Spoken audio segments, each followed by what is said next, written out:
نیمار چرا اینجایی؟ چرا داری گریه میکنی؟ بگو چی شده؟ داداش از لیگ جام جهانی حذف شدم. بلندش جام جهانی نه لیگ جهانی. بعدشم راحتی که نداره. آقا خودم همین الان برات یه آهنگ مینویسم، مثلا برو به همه پوزی رونالدو بعد آهنگ خونده. به نازم داداش رفیق به تو میگن، حالا بخون ببینم چیه. از واسه من تکس اینجاست.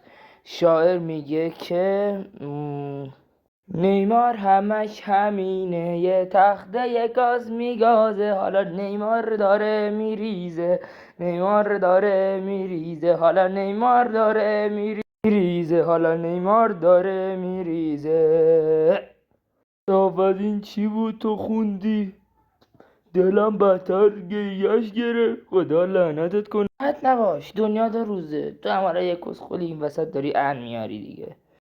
اینجوریه باشه. یه پیام دارم واسه کریس عزیز. کریس من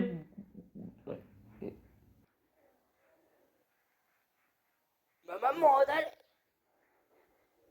چه گوزو زحمت اینجوری به من هم زنه گوزو رو پاره میکنم.